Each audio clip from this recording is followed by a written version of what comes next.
Close your eyes and picture a samurai. You probably see a warrior standing tall, in gleaming lacquered armor blades at his side, eyes sharp with discipline and pride. You see a man of honor, of power, of wealth. A man who commands rooms when he enters them. A man who owns land, leads armies, and lives by a sacred code older than memory. That image is beautiful. It is also, for most samurai in history, almost entirely false. The reality, the quiet, uncomfortable, rarely told reality, is that the majority of samurai throughout Japanese history were not wealthy warriors living in castles. They were not commanding thousands of soldiers on great battlefields. Most of them were struggling, deeply struggling, eating plain rice when they could get it, borrowing money they could never repay, polishing armor they had no battlefield to wear it on, living in modest wooden houses that leaked when it rained, in a society that told them they were elite while giving them almost nothing to show for it. Tonight, we are going to follow that story.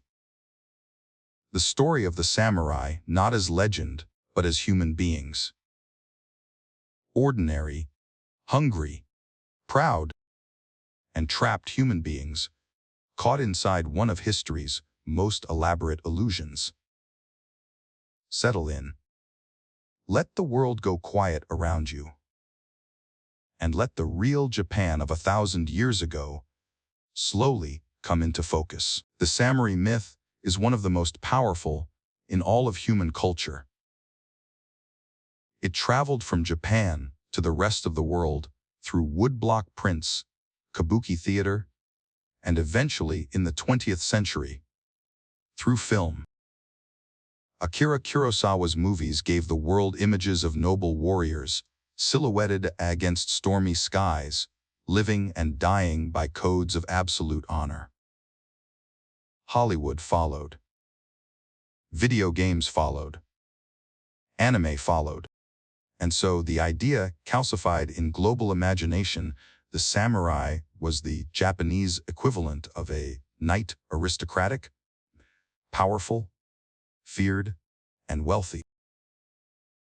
But historians, who study the actual records of feudal Japan, tell a very different story. The samurai class, known formally as the Bushi, existed in Japan for roughly 1,000 years, from the early Heian period in the 9th century all the way through the Meiji Restoration in 1868. Across those centuries, the class was never a single thing. It changed dramatically depending on the era, the region, the political climate, and most importantly, the economy. And the economy, for most samurai, most of the time, was brutal. To understand samurai poverty, you first need to understand the structure that created it. Japan's feudal society operated under a rigid class hierarchy. At the top sat the emperor, largely ceremonial, possessing spiritual authority, but little real power. Below him, the shogun held actual military and political control. Below the shogun came the daimyo, the great lords who controlled Japan's provinces, each commanding territory, armies, and resources. And then came the samurai. Samurai served the daimyo as warriors, administrators, and enforcers. In theory, this placed them near the top of the social order, above farmers, artisans, and merchants in the formal four-tier Confucian system Japan had adopted. In theory, they were the warrior nobility. But here is where the gap between theory and reality opens wide. The samurai class was enormous. By the Edo period, the long era of relative peace that lasted from 1603 to 1868, samurai and their family members made up somewhere between 5 and 10% of Japan's entire population. Some historians estimate even higher in certain regions. That is not a small elite. That is a massive, sprawling class of people, all theoretically entitled to the privileges and status of warriors, but most of them receiving only a fraction of what the title implied. Status in samurai society was determined almost entirely by your lord's resources and your rank within his service. The highest-ranking samurai, the senior retainers, the castle commanders, the close advisors to powerful daimyo, did indeed live well. They received generous rice stipends. They had large households and multiple servants. Their armor was masterwork. Their swords were signed by legendary smiths. But below them, the story changed completely. In feudal Japan, samurai were paid in rice, not coins rice. This system, called the stipend system, measured a samurai's income in koku, 1 koku being roughly the amount of rice needed to feed one adult for 1 year. A great daimyo might hold a domain worth hundreds of thousands of koku. A senior retainer might receive a stipend of 1,000 koku or more. These men were genuinely wealthy. But a low-ranking foot soldier, samurai and ashigaru, who had worked his way up to the fringes of the warrior class, might receive a stipend of just 5, 10, or 20 koku. Enough to technically feed his family. Barely. With nothing left over. And across the Edo period, that rice stipend had a problem: it didn't grow. Japan's economy changed dramatically during the 3 centuries of Tokugawa rule. Cities expanded. A merchant economy flourished. Goods, services, and luxuries all had to be purchased with money, actual coins. But samurai were still being paid in rice, at stipend levels set generations earlier. Buying into a cash economy their income was never designed to handle. The result was quiet financial catastrophe spread across the entire lower and middle samurai class. A samurai family might receive enough rice to eat, but to maintain the appearance of status, to buy proper clothing, to equip their sons, to perform the ceremonies expected of their rank, they needed cash. And cash meant selling rice. Selling rice meant having less to eat. And having less to eat while maintaining the public performance of dignity, that was the silent suffering that defined generations of samurai families. Records from the Edo period are full of it. Samurai selling off household goods. Samurai doing secret side work, making umbrellas, lanterns, or sandals at home, work they were technically forbidden from doing because it was considered beneath their status, but doing it anyway because hunger does not care about social codes. One famous document from an Edo-era domain describes samurai officials secretly raising silkworms in their homes, hidden behind closed screens, to earn extra income, terrified that their lord or neighbors might discover their desperation. If a samurai's life was hard, a Ronin's life was often something close to hopeless. Ronin were samurai without master's warriors who had lost their lord through his death, disgrace, or the dissolution of his domain. In a system built entirely on loyalty and service, a masterless samurai was a man without a function, without a stipend, without a purpose officially recognized by society. The word Ronin means waveman, a person tossed by waves, with no anchor to hold him in place. During the early Edo period especially, Ronin proliferated dramatically.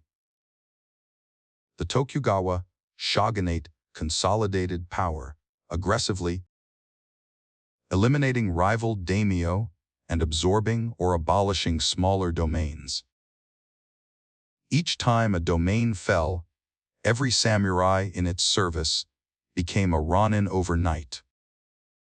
It is estimated that by the early 1600s, there were hundreds of thousands of Ronin wandering Japan, former warriors, with no income, no master, and a sword. They were no longer being paid to carry. Some Ronin managed to find new lords. Some opened schools, teaching swordsmanship or Confucian scholarship. Some became bodyguards, merchants, or monks. But many simply fell into poverty, into crime, into slow dissolution on the margins of a society that had no formal place for them. Ronin became associated with danger, with desperation, with the edge places of Japanese cities, where rules bent and hunger made hard men harder. The famous story of the 47 Ronin, the Chushingura, became one of Japan's most celebrated tales precisely because their loyalty was so extraordinary against a backdrop where Ronin loyalty had largely collapsed. They were exceptional. The rule was something far more ordinary and far more sad. There is a bitter irony buried in the social hierarchy of feudal Japan. Merchants, the traders, the money lenders, the shopkeepers sat at the very bottom of the official Confucian class system. In the formal ideology of Tokugawa Japan, merchants produced nothing. They merely moved goods and skimmed profit. They were considered less honorable than farmers, who at least grew food, and far beneath samurai, who theoretically gave their lives in service. In reality, during the long peaceful centuries of the Edo period, merchants accumulated extraordinary wealth, protected trade routes, growing cities, and the rising consumer culture of urban Japan, particularly in Osaka and Edo, made successful merchants some of the richest people in the country. And struggling samurai needed money. The result was one of history's quiet reversals. Samurai noble warriors of the ruling class routinely went into debt to the merchants they officially despised. Rice merchants, sake brewers, and money lenders became the quiet financial overlords of the samurai class. A samurai would borrow against his next stipend, then the one after that, then the one after that, until his entire income for years ahead was already spoken for, already owed to a merchant family who sat officially below him on the social ladder, but held his financial life entirely in their hands. Some samurai families borrowed so deeply that their debts became generational. A son inherited not just his father's swords and honor, he inherited the debt, the obligation, the quiet shame of owing money to people his class was supposed to look down upon. Historical records from Osaka show merchant families who had samurai clans as perpetual debtors across 3 and 4 generations. The merchants were careful, diplomatic, and patient. They understood the social rules. They never humiliated their samurai clients openly. But the power in those relationships was never truly in doubt. Perhaps the most exhausting part of samurai poverty was not the poverty itself, but the performance required alongside it. A samurai could not openly admit financial hardship.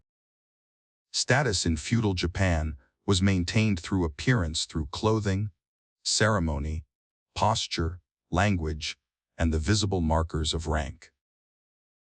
To appear poor was to invite social contempt.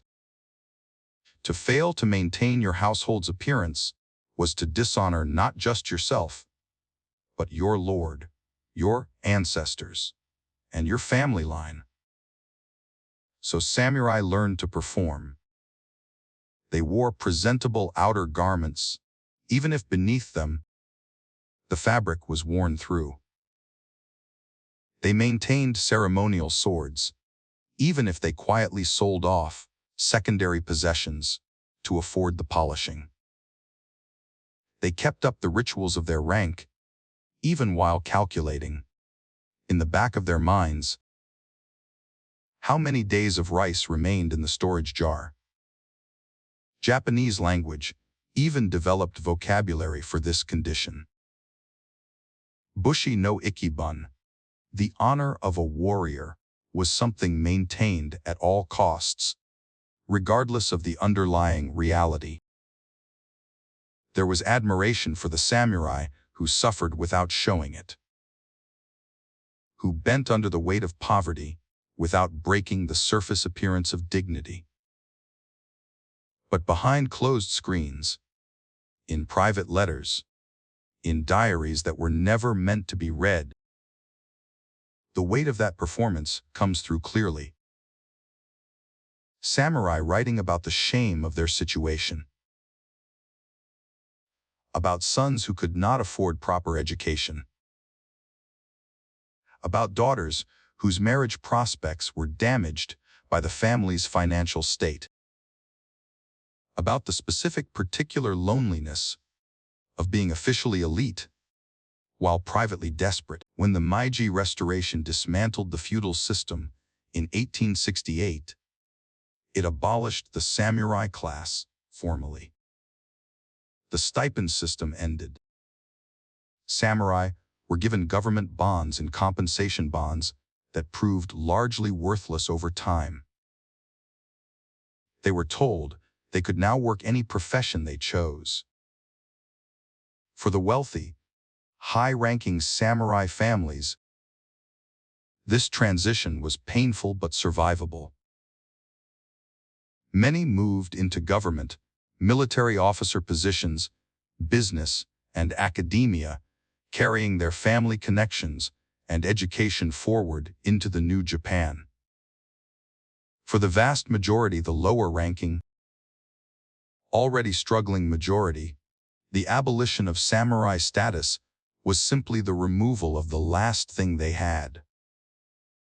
The stipend that barely fed them disappeared. The status that gave their poverty dignity disappeared. They became ordinary citizens of a modernizing Japan with fewer advantages than the merchant families who had been lending them money for generations. Some became soldiers in the new Western-style army. Some became police officers. Some became farmers.